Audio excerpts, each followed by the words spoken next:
Hi, my name is Haley Joyle Smith, and today I'm going to be sharing with you a module on developing neural pathways and managing cognitive load. The reason that this is important is that as our goal is to become a more effective teacher, so we need to understand the basics of how people learn, which means a little bit of brain science. It's beneficial for us to know a little bit about a brain science because this perspective can guide us in how we structure the educational experience. Incorporating methods for moving new information into short-term memory and then long-term memory supports learner success, and we want them to succeed in learning. So our learning objectives for today are one, to recognize the role of neuroplasticity and how it plays in cognition, explain the difference between rote memorization and active repetition, describe how spaced repetition and recall can be used to facilitate learning new material, and to be able to anticipate learning conditions that can cause cognitive overload. So some key terms that are important for us to learn is one, just cognition.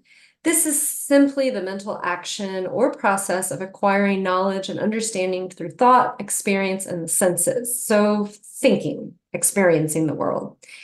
Neuroplasticity is our brain's ability to develop new neural relationships and pathways. We're going to learn more about that in just a moment. We're going to go over two different techniques. One is spaced repetition, and this is a learning strategy that just spaces the review of new information or practice of skills in intervals that are appropriate to familiarity. So it helps us become more familiar with it. Active recall is another method, and this facilitates the retrieval of information in our stored memory. So how this fits in our training paradigm is really how our teacher concepts, so how we understand the brain, and how that then plays a role in how we create our learning environment. So this module explains how neurological pathways are necessary for learning and how they can be increased through spaced repetition and recall methods. So let's just get right into it. Neuroplasticity. It's something we all want, trust me, because it's key to learning. It's how we can develop new thoughts and adapt to change. And so I've got this cartoon in here because there's this old adage that you can't teach a dog new tricks, but you can. The reason why we even say that is because it can be challenging. We develop patterns that are learned behavior. They're developed over periods of time and a lot of repetition. Changing those patterns involves changing the structure of the neural pathways of the brain. So a little bit more of this brain anatomy. So you've got synapses, and these synapses in your brain are what form the neural pathways. They're electrical and they fire, and their new relationships are how we think and how we can recall. The agility of those synapses determines our ability to change and thus also learn new material. Our lived experience influences our synapse agility. So internal environment being like how we think, our emotional state, what we do with our mind impacts things. Also, our external environment. So the world around us, is it conducive to having new thoughts or not? And in our case, we're going to focus on the classroom conditions. So we're going to watch a little video here on neural pathways. As for every single one of us, learning something new means rearranging the way her brain works.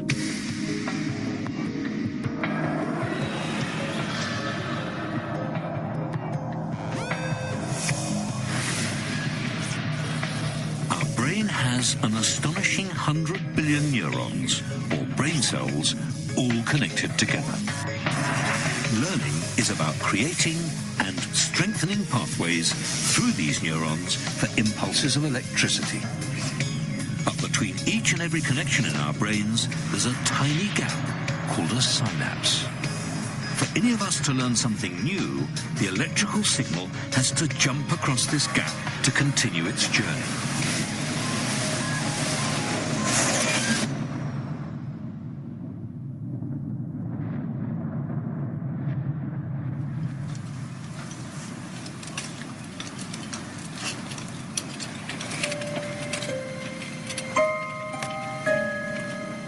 The gap between the two brain cells is tiny, but that doesn't mean it's straightforward for a signal to get from one side to the other. For us, it's like crossing a deep ravine.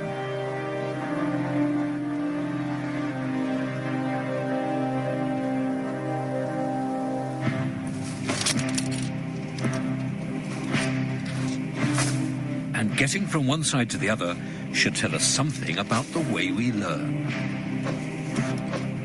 The first time a signal crosses from one brain cell to the other demands the most effort, and it's the same when we cross our ravine.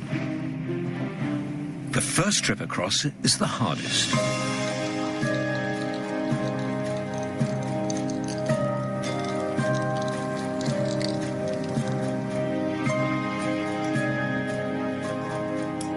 Having crossed the ravine once, the journeys across get easier and easier. And a similar thing happens when we learn something.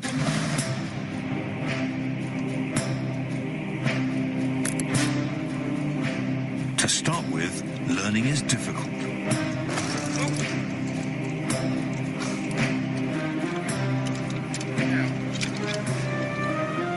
But as the signal crosses the gap between the brain cells again and again, we establish a more solid pathway.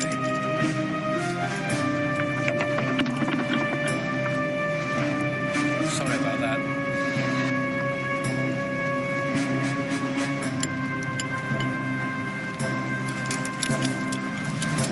By the time we've made the crossing over and over again, it becomes effortless. We can do it whenever we like.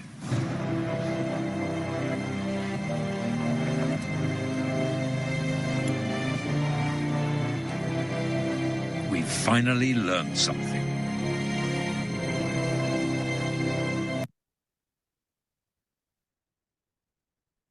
As for every single one of us, Watch it again.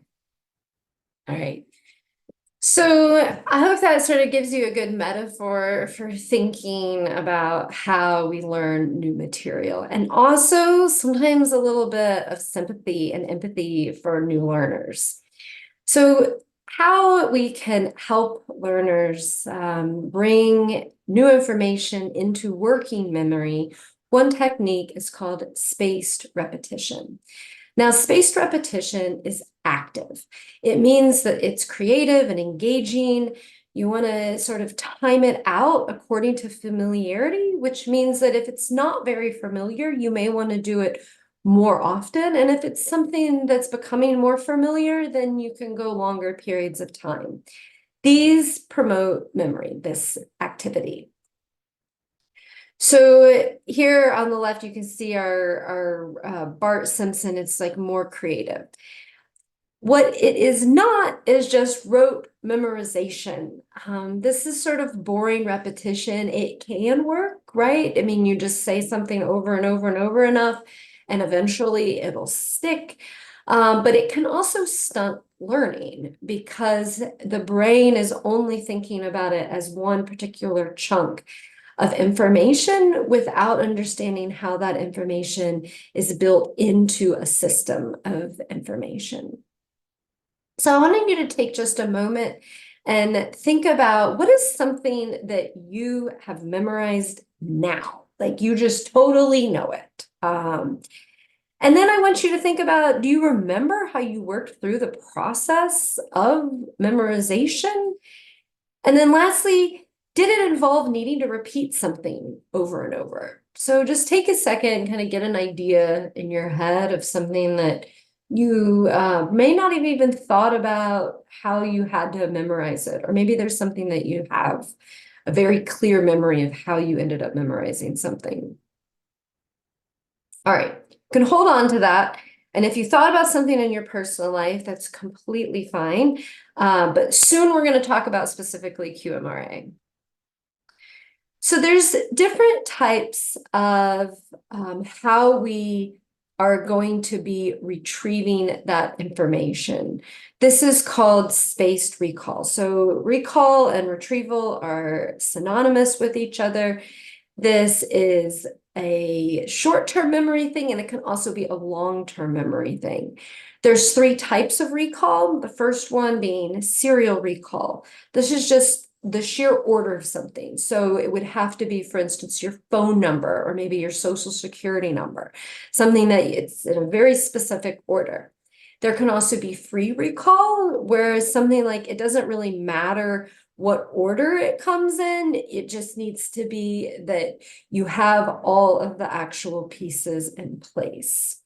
And then there's cued recall, which is just a little bit different, but it's important to think about in our types of recall because this is the things that can help our memory say, ah, that's right, I remembered that. And typical things that can help us remember this would be a sound or a smell or even an image. So maybe you remember that old Simon game where it was giving us the sound, a different sound and a different light, and seeing just how good you were at remembering the order of something. So now we're going to think a little bit more about QMRA. So what is something that you need to recall for QMRA, excuse me, that you have to have, like it's just something that's part of the process. Now, do you think that would you categorize it as serial or free recall? And then here is an important question. Is there something that can be helpful for cueing that recall? So for instance, is there an acronym or an image, something that either has helped you or maybe you can think about as a trainer that would help learners recall that information that's really important with QMRA? So when we combined spaced repetition and cued recall, this is a really good way to establish that neural pathway to form this memory. So if you look at the picture of the brain, you've got sort of on the left, it's a strong pathway, and that's something because it's happened over and over again, and it's established a path to go from one point to another. Whereas on the right, we see a bit of a weaker pathway. So we still have a pathway, but it's not as robust. So when we put these methods together, we can really enhance learning and remembering, and it just becomes part of what we know. We might not even remember the process of learning it. It becomes easy. So when those neurons, when they can't find a pathway, right? It's not easy. They're not able to like make that leap. The neuroplasticity has reached its boundary. The synapses aren't able, that little gap is not able to be crossed. But you're still trying. This is what we call cognitive overload. And it's important to be able to recognize this. You have probably experienced cognitive overload. I think we all have. And I think it's important also to see about like how we can identify when it's happening to learners, especially if we are in a trainer or teacher environment. So some common ways to recognize cognitive overload is someone just putting their attention somewhere else. Maybe they're wanting to be on their phone. That can look a little bit like distraction, but sometimes they're distracted because they're not able to be processing something anymore. It can also, people have facial expressions. They might have their hands on their face. But the point is that they may be trying to understand, but the connection just is not happening. So we want to prevent cognitive overload because when that's happening, no learning is happening, right? We might as well just take a break. Sometimes that's the best thing to do. But there's other things that we can do when we're planning that help us prevent cognitive overload. So one of those is building on existing knowledge, skills, and experiences. So seeing where are learners and then being able to build on that so that they don't have as big of a leap to make. So this is connecting to an existing neuro pathway. What do they already know? Also allowing the brain to assimilate the information, which means just giving it time sometimes to like establish that neural pathway. Providing a structure for learners to experience space repetition. You can do this by building it into your slide deck. You could do this by having assignments that instruct learners to study in intervals. You can repeat things on assessments in a creatively different type of a way. And to set learners up for success with spaced recall, you can give examples that include those memory cues to help them out. Tell them what works for you. Maybe give them an example. And you can share what you know about learning. I mean, you could tell them something about this module, actually, so that they can take a little bit of responsibility and understand what's going on with their brain. So maybe not only you can prevent cognitive overload, but we have a role. So in conclusion, as instructors, we need to remember that learners have not yet established a neural pathway that allows for easy recall of information. We got to be a little sympathetic that this is new to them. They're crossing that ravine, maybe for only the first or second time.